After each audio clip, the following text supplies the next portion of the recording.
Hello, family, and welcome to Kamy Ideas. If you are new to this channel, kindly subscribe and turn on the post notification bell so you don't miss any of my uploads. In today's video, I just want to share with you my experience working as a neonatal nurse for a period of 1 year. In my previous video, I spoke about general nursing and how you can be moved from or you can be changed from one unit to the other. So if you haven't watched that video, please go and watch it.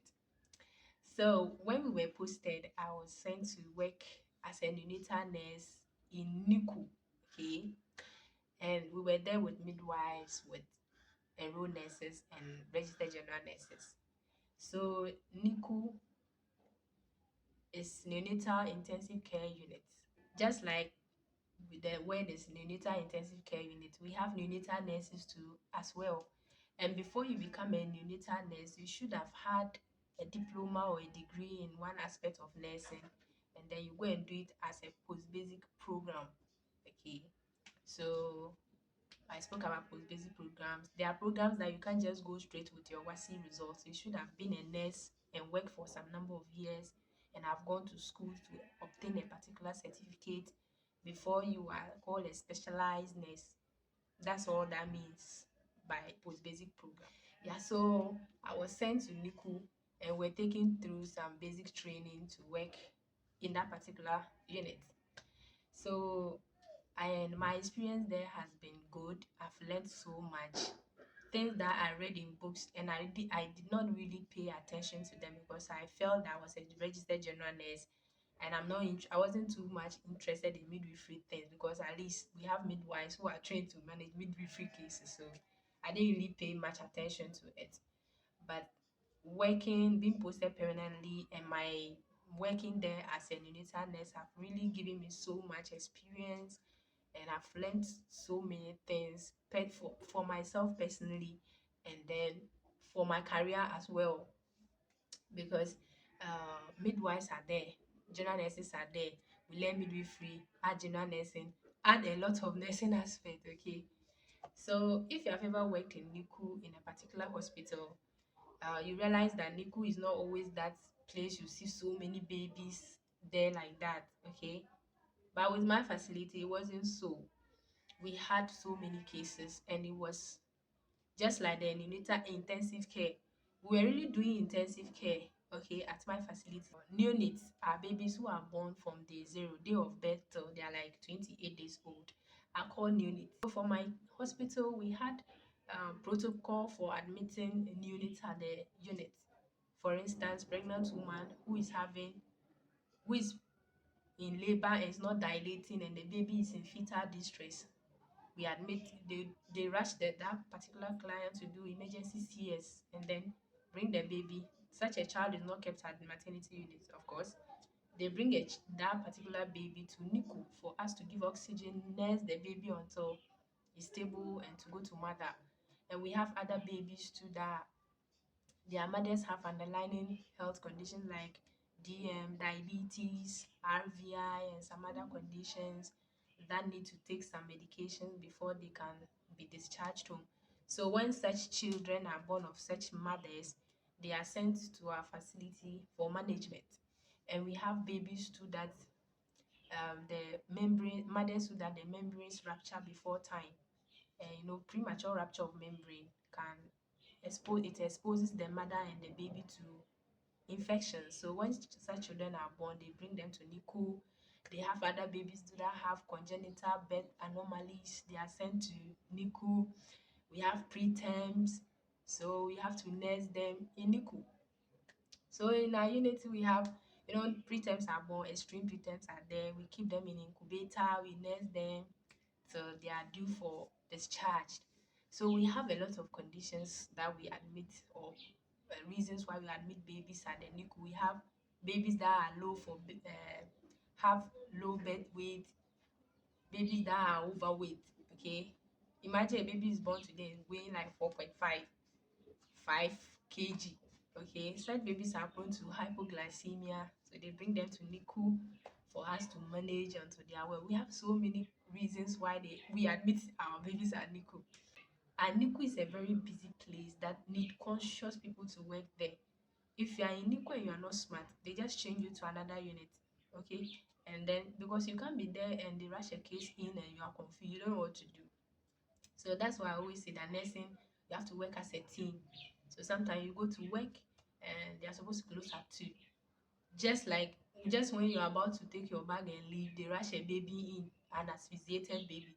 You don't just and maybe the one coming for the afternoon shift is just alone or two people. You don't take your bag and leave, you stay behind and work. So NICU has really been an experience working there for this particular for a period of 1 year. And I've been changed to another unit.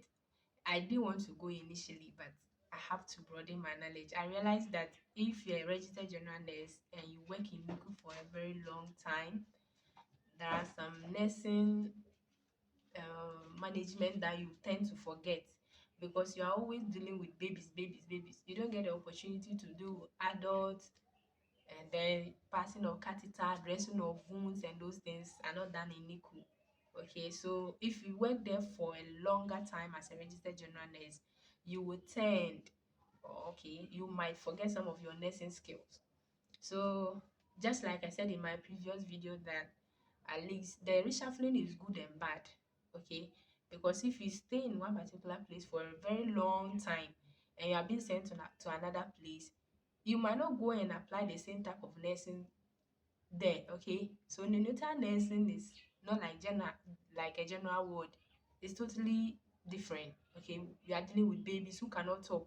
A baby who cannot tell you that my abdomen is aching, my head is aching. You are just nursing an innocent person. So you need to be very conscious before you can work in a neonatal intensive care unit. But in general ward, you are dealing with adults. My head is aching, my leg, which part of the body is paining, they can pinpoint that this is where I'm experiencing pain. It's different from working with a neonate or a baby who cannot talk. So initially, I was in denial stage. I didn't want to leave the unit, but I realized that it's good for me. At least I'm a registered general nurse, and I have to also experience the general ward and how they run, how nursing management is done. Okay, so my experience there, I would say that it has really made me to be extra smarter, okay, and very conscious because you have to use your all your five senses to nurse, and you don't have to be sitting down. Babies in the cot and you are just there. Some babies are there, they come, they are fine. There was an instance I had. A baby was delivered and the APGAR score was 8-9. That means that baby was fine, no issue at all. The baby came to the unit. I received the baby. We nursed an radiant warmer, and like based on the condition, baby was cold and a whole lot. But generally, the baby looked fine. We did the necessary nursing care we'd have to do, like per protocol, serve the medication, and we were about to transport the baby to a normal court, and we realized that the baby was gasping for air. So we did the resuscitation and all that. At the end of the day, this baby just passed on, like just less than an hour.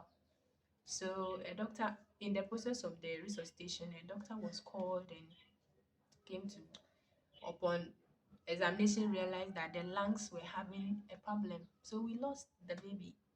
So dealing with neonates has to be like, you have to be very conscious. To working in NICU, you have to be very smart and vigilant because the slightest mistake you make, you lose a life. So I've really learned a lot, and I think one day if I give birth and something is wrong with my baby, I can easily identify. So like personal experience, personally, I have really benefited. I think it has helped me, and then my career wise, that's also helped me. Okay, so you were there, and then we became so good in assessing neonate lines, like the IV lines, okay, the intravenous lines, and some other general ward. Maybe in the kids ward, when the baby is like a month old and they were having difficulty in accessing the line, emergency unit. So because we are used to passing babies lines all the time, you are used to, like, you become very good at it. Okay, so you know that when a baby is born, so these are the medications you give, these are the nursing management you give and all that.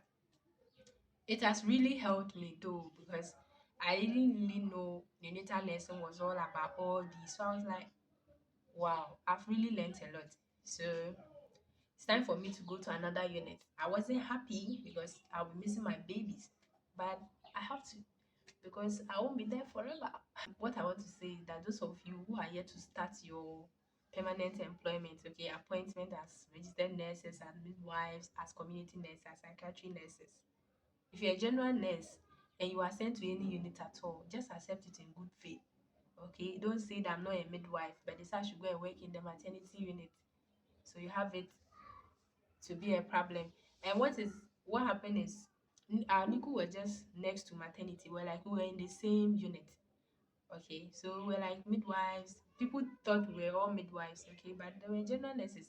So if you're a general nurse and you are sent to even work at the maternity, at the recovery or the lying in unit, don't see it as a challenge or as a punishment. At the end of the day, you stand to gain so much that will help you in your future career. So this is what I have to share with you. Stay blessed and then see you some other time. Bye.